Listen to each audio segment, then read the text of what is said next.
we looked at how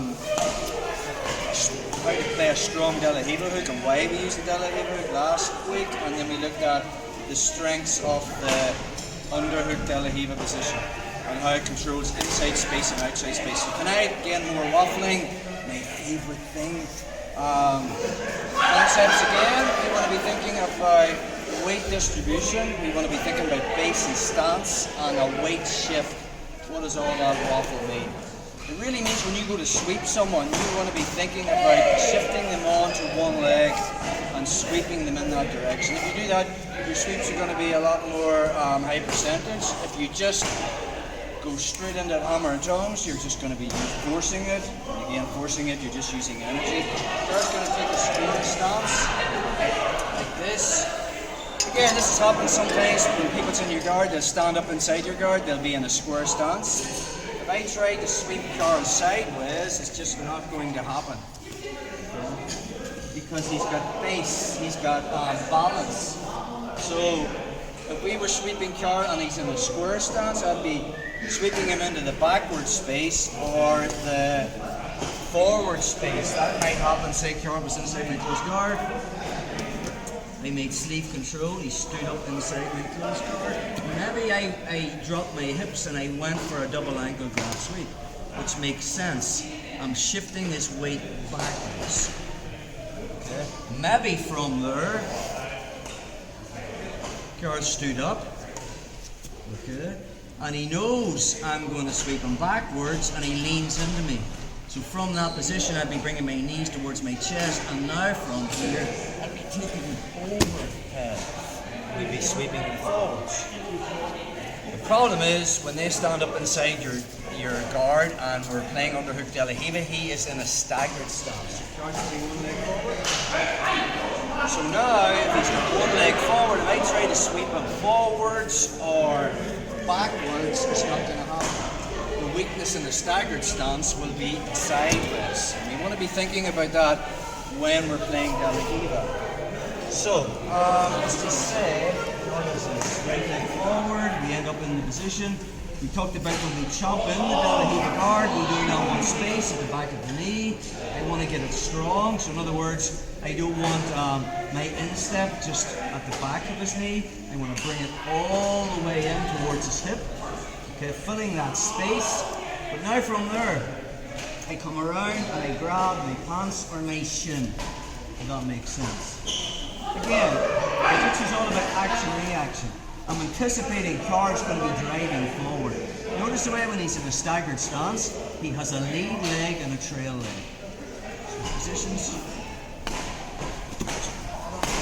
Anytime I'm in a stance and he's got a De La Riva hook in, it wouldn't make sense for me to be putting the weight on the back there. I want to be driving forward. Probably this one is when we're trying to remove that hook so I can put weight on it. So we want to be thinking about if he's driving forward, we're going to help him in that direction. So say I'm here, and I've got my underhook De La Riva. If Carl's driving into me, it wouldn't make sense for me to push him back with my second leg. Again, you're forcing it. If he's driving into you, you're pushing it back into him. Again, it's like two opposing forces. You're just forcing things. A lot of people, when they're not too sure of what weight shift is, they're trying to hit a sweep and they're just forcing it. We want to be thinking about bringing him towards us. So from our position, when we're playing our De La Riva, we get in a nice strong De La Riva hook. We switch to the underhook position. Carl's driving into me. My hand will either find the sleeve or the collar. Okay? Now, if Carl drives into me, I'm helping him on his way. Okay? From that position now, I weight shift him. Notice the way all the weight's on that front leg. Very strong. It's all on the lead leg. Now I'm going to move him to the side, where this stance is weak. Okay? And I'm going to weight shift him from his lead leg to the trail leg, just by pushing on the collar and pushing on his knee. Now the weight's more on his trail leg. My De La Riva hook comes out. I'm going to put it in his hip, and I'm going to use that to push up. I bring my knee inside, and my second foot comes underneath. Notice the way Carl has 3 points of contact with the mat. Okay? His weight's on his trail leg, his left leg, his 2 hands. There's nothing on the lead leg. Okay? And I've weight shifted him. Again, it'll depend on what I want to do from here. Obviously, if I keep moving to the side, that's where his base is weak, so we have options, so don't worry.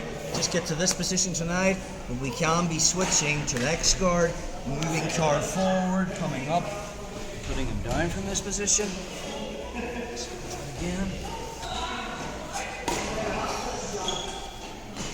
So this is Margot Cicerelli's system. She calls this constructive integration. Anytime someone's pulling or driving into you, I'm pulling them that way. I call it helping them on their way. And if they're driving forward into me, I'm taking them that way. So from our position, we have our De La Riva hook, we have underhook De La Riva. If I feel that knee driving into me, my collar's pulling them forward. But notice the way all the weight is on that lead leg. So my right foot, my support leg, is going to push on his knee and move Carl's stance. He's in a staggered stance. Forward and backward he's strong, but sideways he's weak. I can go this way or I can go this way.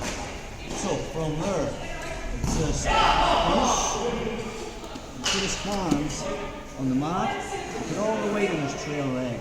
And De La Riva hook comes out, he put it on his hip.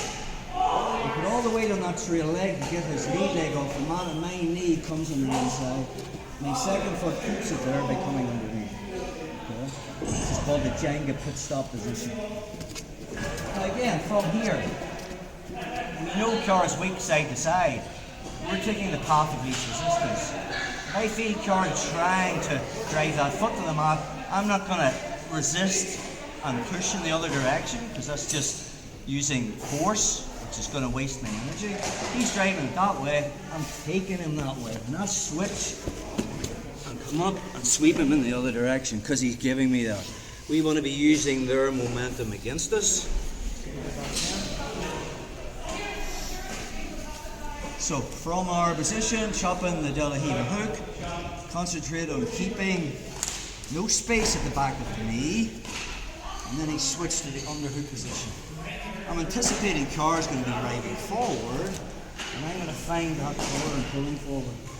Okay, that's the direction he wants. Then I'll redirect him. I'm going to weight shift him to the side, so I'm pushing with that collar, and my right foot is pushing to get the weight on the trail leg. Once we're there, foot comes on the hip, bring my knee inside, and the second foot comes underneath. Bring the pit stop position. We're going to stop here, but obviously if Carl's trying to bring his weight back, I'm going to let him, and I'm just moving to the other side. Don't worry about the sweeps and stuff. We're going to cover them at an individual time. If you're not familiar with X guard, you're just kind of getting into that position. We'll play around with that guy.